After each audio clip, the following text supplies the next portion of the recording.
Good morning, everybody. Welcome to the first sort of lesson of applied mechanics. It will go about conversions, units of measurement, etc. Okay, I am just flicking quickly to Blackboard there, and I'm looking at this document here, conversions and units of measurement. If I open it, it looks like this. There's the first page. I think there's 9 pages in there, so that's the first page there. Okay, commonly used Greek letters in engineering and their meaning. Now, people in engineering, we have so many things we call variables. I mean, like you must have learned in maths already.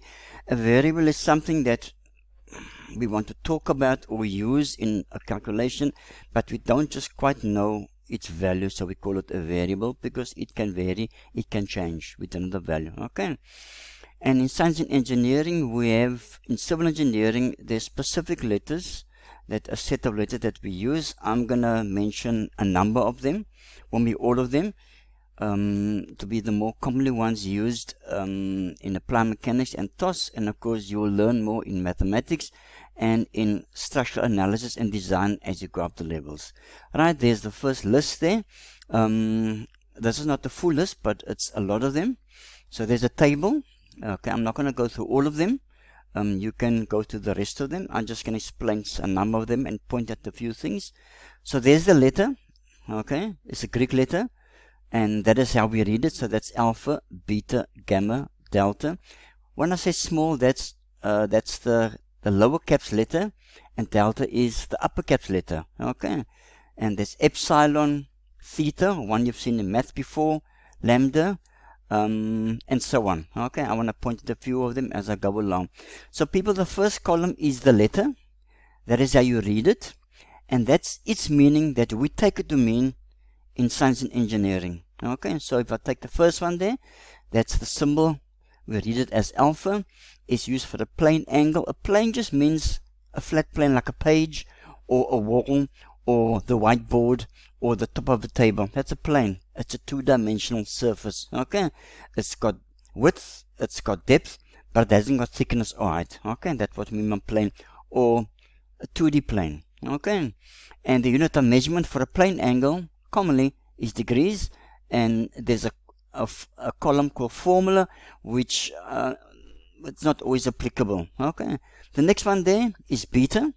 It's also plane angle, is also degrees. The next one there is gamma, is also plane angle, also degrees. So if you've got 3 different angles, say for example in a triangle, you can call them angle alpha, beta, angle alpha, beta, or gamma, just as you want. Okay, there are other names, but that's the 3 main ones. Okay, there's delta, the small letter delta, and delta is meant to, for us, it's the meaning is a small change in. And notice there I've got 3 dots there. Okay, now if I for example, if I say delta t, okay, that could mean, we read it as a small change in temperature. Okay, and if it's delta t, okay, that could mean a small change in time. Now let's just stop there for a while. Notice there's a capital T there, and notice there's a small t there. Now people in maths and science engineering, capital letters and small letters mean different things. Okay, that generally is meant to be temperature. I'm going to just abbreviate it there, and that there could mean to be time. So capital T and small t is different things. Okay, so if I read this as a small change in temperature, it's most probably gonna be wrong. If I read this as a small change in time, it's gonna be wrong. Okay, so what I'm saying is, so a small a in science is meant to be acceleration. Okay, a big A is meant to be amperes. Okay, which is current in electricity, and acceleration is movement in linear motion. So big letters and small letters, people, mean different things in science and engineering. I'm going to say it again because people seem to think that they can freely interchange it like they want to. It is not correct. Okay, We're not doing WhatsApp text speak. We're not chatting to each other informally. We're doing science and engineering. It's exact, okay? So big letters and small letters mean different things and different concepts in science and engineering, okay? So this here is a prefix, and it just means a small change in, okay? Notice the dots there. So the dots mean a small change in temperature. Okay, so I could say, I could have it as delta A. That will be a small change in, let's say, in amperage. It will be a small change in displacement. It will be a small change in distance, and so on.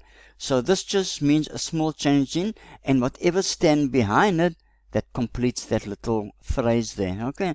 So that's a small change in temperature, a small change in time, a small change in displacement, a small change in distance, etc., etc., etc., okay? Right, then capital delta means a small change in, we use it there as well, okay? But commonly in science and engineering, a small change, if we use delta there, oh, what did I do? Sorry. And in science and engineering, capital delta, looks like a triangle there, with a flattened bit there, that often means to be the same thing, a small change in, but that's the caps off version, and that's the caps on version. Right, I'm proceeding down my table. Right, epsilon is like a back to front 3, means strain, something we're going to learn in applied mechanics, okay, strain. And there's the formula there. It is changing length over the original length. Changing length divided by the original length, but that's later on in the course there. We'll learn a lot about it when we get there. Then we got more. We've got theta, which is a plane angle, which is known already maybe from mathematics and in high school. We measure degrees. And lambda is written like this, something like so. Okay, and lambda is taken to be wavelength in physics, and because it's a length, it's in meters. Right, and then something we're going to use quite a bit later on in applied mechanics is mu. Okay, now mu is like a little u with a tail on the end, and we read it as mu, but it's taken to mean micro. Okay, and from the table there, micro just means times 10 to the power minus 6. That means if I have something to be read as, just give me a second here, let me clean our board. Right, our board is clean. So micro again, for example, if this here, we'll read it as micrometers. That's for meters, and that's micro there. Or we like to call it micrometers, but it's the same thing. Okay, so all this just means here that is equal to, if that's 1 meter there, 1 meter, let me write it like this, and that there means times 10 to the power 6, or it means 1 millionth of a meter. Let me take that m and put it over there, for example. Okay, so that just means, that means there 1 millionth of a meter. 1 millionth with a th, ne? Millionth. Oh, if I write it out like so,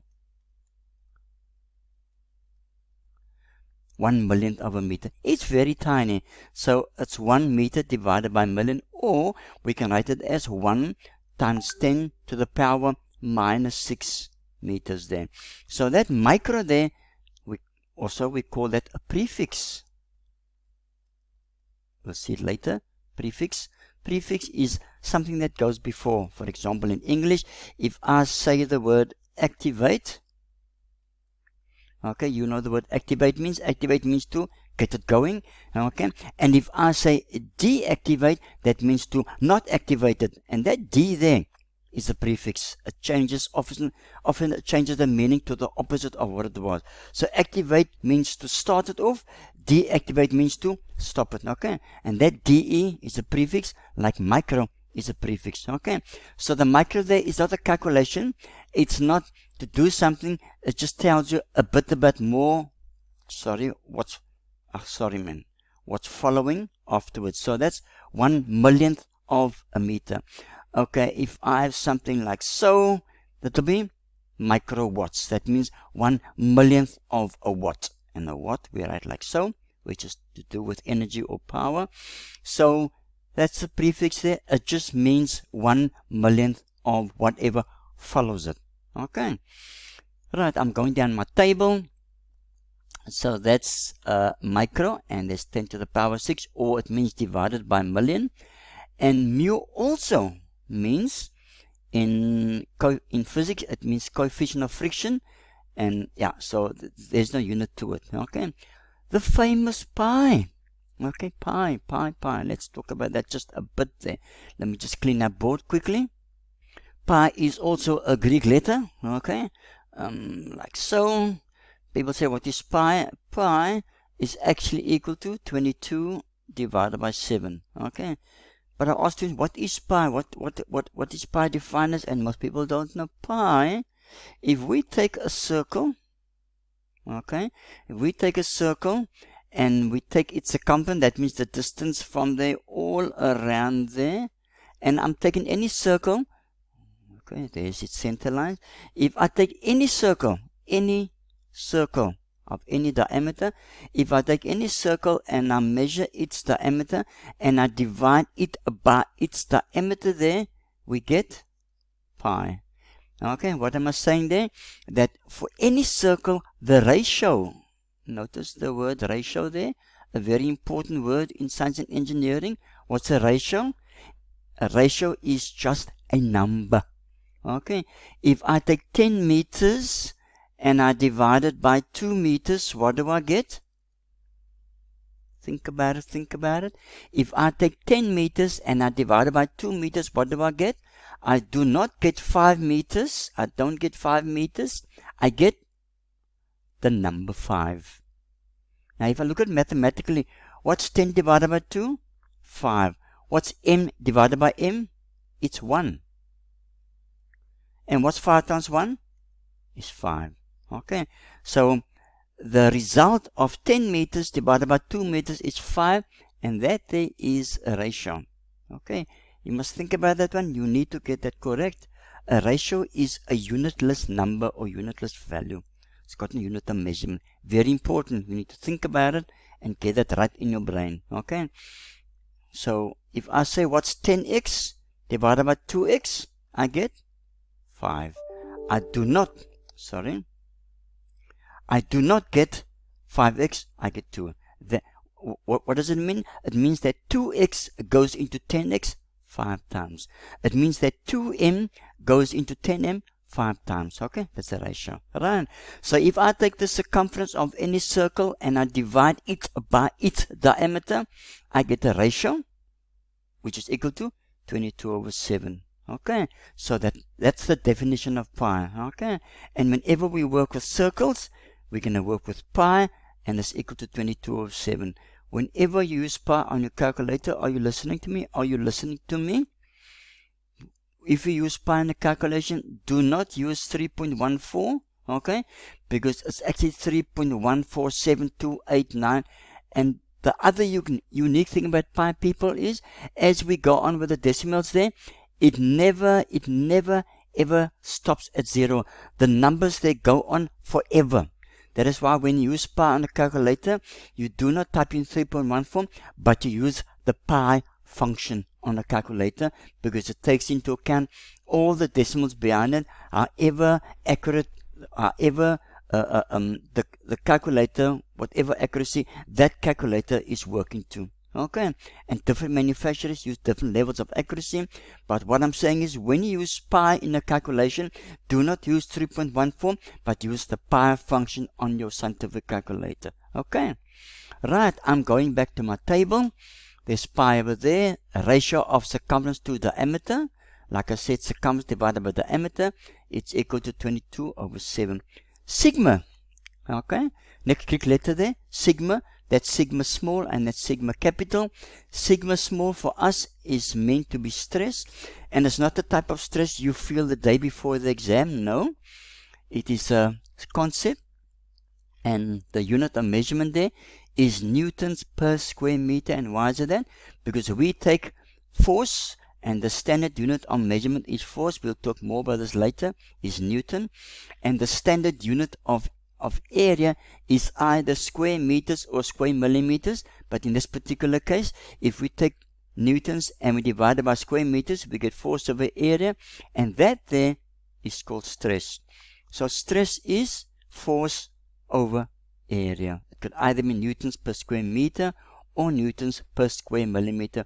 We're going to use that a lot in applied mechanics, and you're going to use it even more in theory of structures, and you're going to use it even much more in structural analysis and design as you go up there. You need to get this right. Okay, so if you write, and just by the way, while I'm at it there, while I'm talking, it comes to mind as I'm talking about it, if you work out the stress in something there of a member, okay, for example, if I just go back to my board there, if I just clean my board again quickly, let's say I have a round bar. A round bar looks like this, and there's a length there, and of course there's the back there, okay, and there's the cross-sectional area, and there's the area at the back there. And let's say I apply a force to it like so on both sides, okay, I apply a force to it. The bar doesn't go anywhere.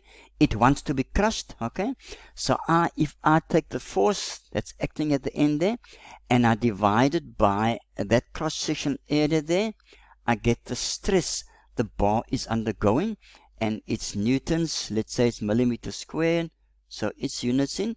So the stress acting on the bar will be so many newtons per square millimeters, or so many newtons per square meter if the area was in meters or the area was in millimeters. Are you listening to me very carefully? If you, let's say the answer is 4.6 newtons per millimeter squared, if that must be the answer there, okay, and if you leave out, if you write it as 4.6 there, that will be a ratio, and that will be wrong, and I will take a 1 mark for that there. Okay, you need to write in units of measurement. If you do a calculation and you're going to get 10 answers in your calculations, and you leave out all the units of measurement, immediately it's going to be minus 10 marks, and you can fail because you are not writing in units of measurement. Okay, it's not pies, it's not pairs, it's not Ferraris, it's newtons per square meter. Did you get that? Are you tuning? Are you listening to me, people? A lot of people think, I can leave it out. No, you can't leave it out. Okay, if you're going to leave out units of measurement in mathematics, or if you're going to leave out units of measurement in another subject, and the lecturer said it's fine, that's okay. But when you come to structures and you leave it out, I'm going to take off 1 full mark for every unit of measurement you leave out. You need to write it in, okay? Because when you leave it out, it's a ratio. When you put it in, it's newtons per square meters, or watts, or meters square, or kilometers cube. You need to put it in. Is it sinking in? I'm pausing there. I hope so. Okay. Writing the units of measurement, otherwise you are going to lose loads of marks. I'm going down to our document there. Right. So sigma, unit with in small letters, is meant to be stress, and sigma capital, which you know already, we read it as the sum of. Notice there's the dots again, because that could be the sum of the area, or this could be the sum of the forces, or this could be the sum of the moments. That's an M there. Okay, so that's the sum of. So it's often read in conjunction with another symbol. So that's the sum of the area, that's the sum of the forces, and that's the sum of the moments, and so on and so on. Okay, actually it looks something like this. If I write it neater, it looks something like so. That's better. Okay, so when it's small, when it's caps off, it's taken to be stress, and when it's capital, we read it as a sum of, which I think you already used in high school. Okay, and right, I'm going on row. Row, yeah, I circle a P with a little, looks like this, little tail on. We read that as row, but in structures and engineering, we read that as density. Okay, and the formula for density is equal to mass divided by volume. Now notice there, small m, big V. Let me just pause again there. Right, density is equal to small m divided by capital V. It is not equal to big V over little v. Oh, sorry, it's not equal to big M over little v. Okay, that there is a submultiple prefix called mega, which we'll see later, and that there stands for velocity. Okay, so that there, let me change the color and make it nice and thick. That there is not right. Okay, that is correct. Okay, it's little v, sorry, it's little m over big V. Okay, and mass is in kilograms, and volume is in cubic meters. So the combined unit for density is kilograms per cubic meter. Okay, it's not mega per that's wrong. It's small m over big V, and the units of measurement for density is kilograms per cubic meter. So there's it over there. Okay, small kg divided by small m to the power 3. Okay, right, the next one, something which we won't use often, but phi looks like that over there. We also use it for the plane angle for degrees, like those over there. These are the more common ones, these are the lesser common ones. And we have omega, okay, small w. Notice it looks like this. Let me just change this to this over here. Looks like that. Little tail. It's not that. That's a big W. It's not that. It's small w with a little tail, omega, and it is meant to be taken as angular velocity. Angular velocity just means when we have, let's say we have a piece of string there, and let's say we have a weight or a stone applied to it, and we swing this in a circle, this thing will follow a big circle there, and of course if that's a center, the string which is now taut will be the radius of that circle there, and that velocity that object or that stone swings by is in angular velocity, and because it's going in a circular fashion, its direction is constantly changing. We call that is in radians per second. Okay, so people, that there is a short list of commonly used Greek letters in engineering and their meaning, and where applicable their units of measurement. Okay, so people, I want to say again, get it right. If it's a ratio, it will not have a unit of measurement. If it's a concept, if it has a unit of measurement, put it in. If you leave out a unit of measurement in any one answer, I take off to 1 mark. If you leave out the unit of measurement in 4 answers, I will take off 4 marks, and so on, because I'm feeling in a terrifically good mood. Okay, write in the units of measurement, get it right. If you leave it out, I take off marks.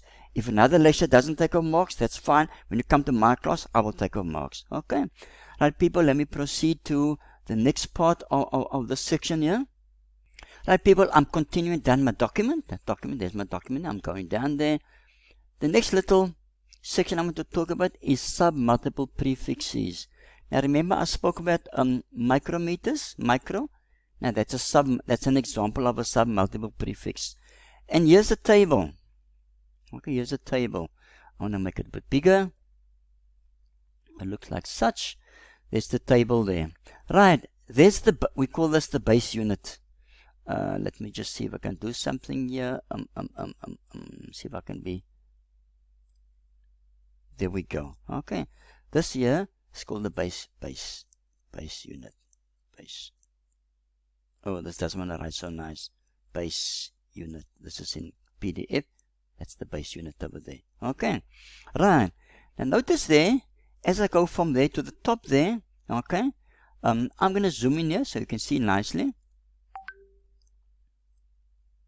There we go. Just want to zoom in there, like so. Okay, kilo, that's 1 times 10 to the power 3. That's 1 times 10 to the power 6. That's 1 times 10 to the power 9, 12, 15, and 18. And notice there, it goes up in multiples of 3. And if I go to the lowest scale, that's 1 times 10 to the power minus 3, minus 6, minus 9, minus 12, minus 15, minus 18, and so on. Okay, right, there's the table. Now people, now notice these ones here are in bold. These ones in bold here. These are the important ones. Okay. So people, these are not calculations. They are sub-multiple prefixes. It just means something like a value or a size. It's not a calculation. Okay. So for example, if I write kilogram, okay, the kilo just means 1,000 of that. That's all it means. Are you getting this? Okay, that's a kilogram. The kilo just means 1,000 of whatever follows it. So it just means 1,000 gram. And why is it 1,000? Because there it's 1 times 10 to the power 3. Okay, right. Megajoules. Mega. Okay, notice it's a capital M. If it's small, okay, if I did that, that will be wrong. That will be millijoules, which is wrong. That's megajoules. And what does mega mean? Mega just means 1,000,000 of it. Just means 1,000,000 joules, or 1 times 10 to the power 6. Okay. So mega just means 1,000,000. And giga, or giga as some people say, just means 1,000 million of, or 1 times 10 to the power 9. Okay. Now people, now we get exponential values. That's 1 times 10 to the power 4, 5, 7, 8, 11, and 10. I'm talking about exponential values between this there. But notice there, the exponential values of 3, 6, 9, 12, 15, 18, and minus 3, 6, and so on, they have a name. Okay. Why do they have a name? Because they're special. Because we'll see later, when we get to engineering notation, we can give them a special name. So if something is 1,000 of, it's kilo. If it's 1,000,000 of, it's mega. If it's 1,000 million of, it is giga. And then the bigger ones is tera, Peter Exa. I'm not going to say much about those because we don't deal much with these in civil engineering. Okay, so kilo, mega, giga is 3, 1,000, 1,000,000, 1,000 million of. Okay, but that's when we get bigger. If we go tinier, we go down the scale. Okay, so M, so milli means, it's not a million. Okay, M means 1,000th of. When I say thousandth, I mean this 1,000th.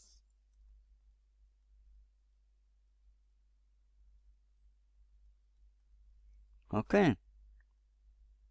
1,000th of whatever. Okay. So there's the famous one we know, millimeters. Okay. That means 1,000th of a meter. Okay. So if we got 2 meters, 2 millimeters will be 2 meters divided by 1,000, and that will be so many millimeters. Can you see that? So that's 1,000th of whatever follows it. Okay. Let's call it milliseconds. That means 1,000th of a second. 1,000 of whatever follows it. Okay.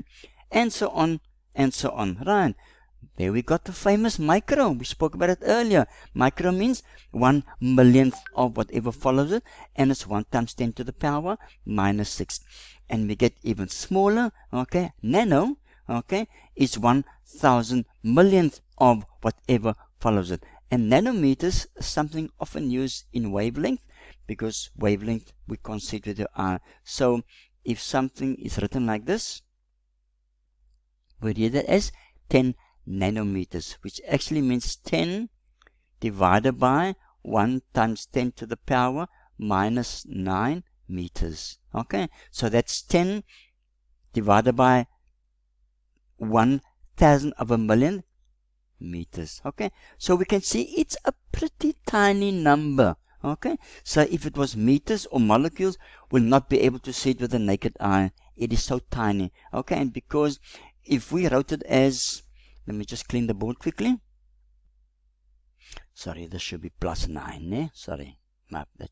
So it's 10 times 1 times 10 to the power minus 9 nanometers. Okay, and I will explain this later. Okay, if I write this out this is exponential notation. If I write this out in fixed decimal notation of like a normal number as we know it, it will be something like 1, 2, 3, 4, 5, 6, 7. Let's see, let me see, 1, 2, 3, 4, 5, 6, 7, 8. So can you see there? So we can either say it's 10 nanometers, or we can say it's 0.00000001. So writing this number like this, it's pretty awkward, it's pretty inconvenient. So when it's very tiny or very large, we can use sub-multiple prefixes. Okay, if I just go to the top of that page there, what does it say there? The SI system is a decimal system, which means that larger and smaller units are made by multiplying or dividing by powers of 10, usually in steps of 3. Okay, so when the number is very big or very small, we can use this over here. Okay, so if you want to, you can either write it like this or like that. It doesn't matter. But the sub-multiple prefix system makes it easier to write massive numbers or very tiny numbers. Okay, right, people? So you can see there, if we get even smaller, pico, femto, etto, we're not going to worry about. We're going to mainly be concerned with kilo, mega, giga, and milli, micro, and nano. Okay, so people, that's sub-multiple prefixes. Right, let me clean the board and proceed to the next part of it. Right, people, if I continue to the next part of the document there, and the next part is conversions. Okay, I think the conversions, I'll do that in the next video. So I'll end this video here quite soon. Just one or two things I just want to just say again. Get to know what the sub-multiple prefix are. Get to know what units we use in science and engineering. And very, very, very important, I want to just stress it again. Okay, if you write an answer and there's no units of measurement next to it, check. If it's a ratio, it will be a number. If it's not a ratio, it will have a unit of measurement. If it's not a ratio and you leave out its unit of measurement, I will take a mark off for every unit of measurement you leave out of an answer. It's going to be wrong. I'm telling you, and I'm going to do it. Okay, so I'll take a marks for it. Okay, I don't give marks for units of measurement. Okay, because it's supposed to be part of the answer. But if you leave it out, I take a mark off. I take a one whole mark for every unit of measurement you leave out in an answer. Right, people, in the next video, we're going to look at conversions. This is something that you know how to do, but it's a bit of revision. We're going to do the metric conversion chart. We're going to look at converting we're going to, if I can just write on here again, we are going to convert meters, liters, and kilograms to milliliters, kilograms, and so on and so on and so on. Okay, so we'll stop there for now, and I'll continue with the metric conversion chart and the exercises that's going to follow in the next video.